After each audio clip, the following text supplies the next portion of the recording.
Muy buenas, bienvenidos a mi canal. Yo soy Rocío, estudiante de Psicología de la UNED y vamos con la asignatura de Psicología del Lenguaje. De esta asignatura he hecho unos ultra mega resúmenes, o sea que me voy a centrar en las cosas más importantes. Obviamente falta muchísima información, pero me voy a centrar en lo más importante y va a durar poquito, ¿vale? Así que vamos a empezar por el tema 1, concepto de la psicología del lenguaje, la psicolingüística. A ver, en relación, nos dice, procesos psicológicos son procesos psicológicos implicados, o sea, todas las operaciones, ¿no? No en el uso del lenguaje, como es comprender, reconocer, memoria y producción. Forma parte de la psicología cognitiva y en principio las en psicolingüística investigaban mecanismos cognitivos que permiten comprender y producir el habla. En los últimos años, gracias a neuroimágenes, también a mecanismos neuronales responsables del procesamiento, obviamente. Y hay dos campos básicos, la comprensión y la producción, tanto en forma oral como en forma escrita. El lenguaje es una situación de símbolos y reglas que nos permiten comunicarnos. Y tiene unas facetas que son semántica, sintaxis, morfológica, pragmática, fonética, fonológica y gramática. La lingüística pues son los elementos formales, una metodología racional, unos materiales verbales en situaciones ideales. Es como mirar el lenguaje como un producto acabado. La psicolingüística es cómo procesamos nosotros, ¿no? Y se va con el método científico y los materiales producidos en situaciones reales, obviamente. Y al final el lenguaje aquí está como un proceso. Componentes del lenguaje, de más simple a más complejo. Fonemas. Fonemas es la unidad más pequeña que establece distinciones de significado en una lengua. Carecen como de significado. Hay 24 en español, 5 volúmenes, 5 de vocabulario y 19, ¿vale? Dos clases de palabras, de contenido, que sería sustantivo, adjetivo, verbos y algunos adverbios, y de función o functores, que serían determinantes, preposiciones, conjunciones, modificadores o verbos auxiliares. Las oraciones, que en la sintaxis constituyen la verdadera unidad de significado. Es la estructura binaria, que es con sintagma nominal más sintagma verbal. Discurso. Es necesario que se mantenga la unidad de sentido y la coherencia. Desarrollo histórico. Surge en los años 50. Los psicólogos y lingüistas se reúnen porque no estaban satisfechos con el marco teórico ni con las herramientas y buscaban otros ámbitos de información. Los antecedentes de hecho fue que Wundt fue el primer que hizo el laboratorio, ¿no? En 1879. Y aquí aparece el conductismo, ¿no? En el siglo XX hasta el 50 más o menos. Bien, y aquí de repente hay un cambio de paradigma en los años 50. Aparece la psicología cognitiva. Está propiciado por el agotamiento del conductismo por limitaciones, como por ejemplo 2 tipos de tareas más utilizadas, que sería el aprendizaje serial y pareja asociado. Y también hay unas generalizaciones demasiado limitadas. En 1957, Chomsky publica Syntactic Structures, en el que plantea su gramática transformacional. La estructura del lenguaje aquí es profunda y superficial, que es la que aflora en las palabras y frases del hablante. Recursión, esto que es repetir. Proceso que permite a cualquier hablante extender una frase a límites teóricamente infinitos a través de la inclusión de frases en otras frases superiores. Y hay un debate importante en este tema, que es el debate de Skinner y Chomsky, ¿vale?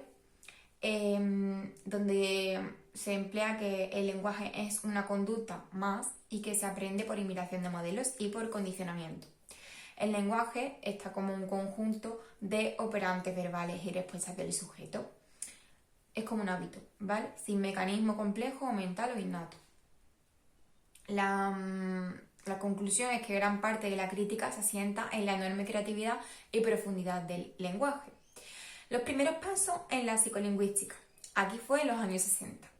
Parte de los postulados fue Chomsky. Uno de los cambios más importantes fue la oración como unidad fundamental del lenguaje, solo aspectos sintácticos. Esto quiere decir que se deja de lado aspectos semánticos y comunicativos y aparecen las estructuras sintácticas, ¿no? O los aspectos de la teoría sintáctica. Y expuso principales características de la gramática generativa, que era la capacidad que tiene el ser humano de crear estructuras gramaticales nuevas y sin pensar.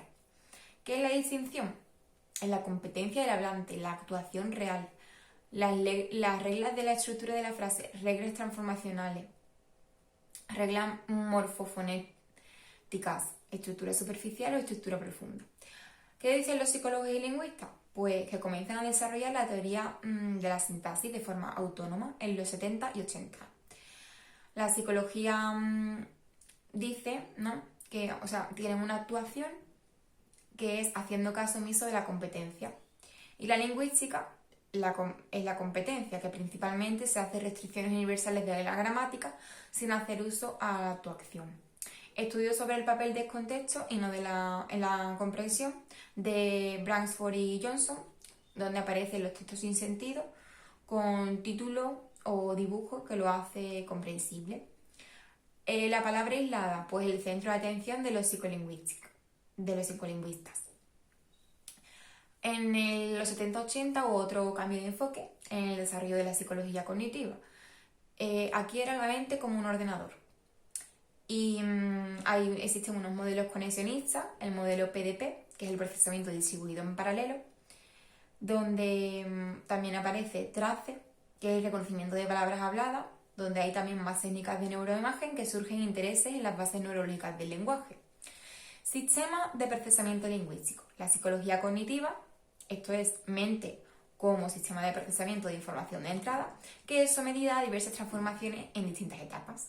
El sistema completo o arquitectura cognitiva está formado por diversas estructuras o componentes relativamente estables que operan con las representaciones internas. El proceso es la actividad interna del sistema, no observable directamente, pero con realidad física, es decir, que consumen oxígeno y glucosa. Interés principal hacia procesos y representaciones que se producen mientras producimos y comprendemos el lenguaje, que ocurre en su mayoría de manera rápida y automática. Por ejemplo, estímulo procesos perceptivos, pues procesos léxicos, procesamiento sintáctico, proceso de segmentación y proceso semántico. Comprender exige relacionar perfectamente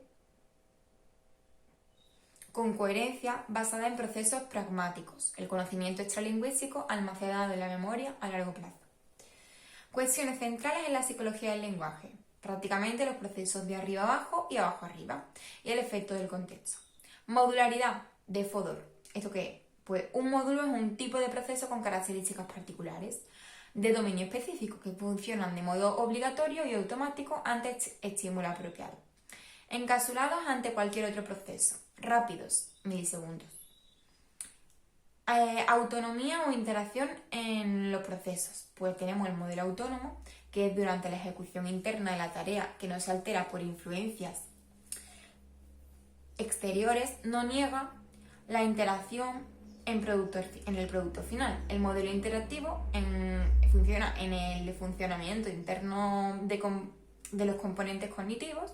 Y luego tenemos los métodos de investigación en psicología del lenguaje, que tradicionalmente por el estudio de la comprensión o experimentación, por el estudio de producción o la observación, también por técnicas fisiológicas que miden el cambio en un electrofisiológico, potenciales, evaluación o activación cerebro-neuroimagen. Vale, repasamos. El punto 1. El punto 1 es electrofisiológica, es decir, potenciales evocados. 2.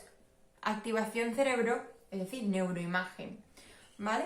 Luego tenemos las metodologías más utilizadas en el proceso lingüístico, que son las basadas en tiempos de reacción, que es la identificación de fonemas y con su decisión léxica, la categorización semántica, la verificación de frases, la denominación de dibujo, etc.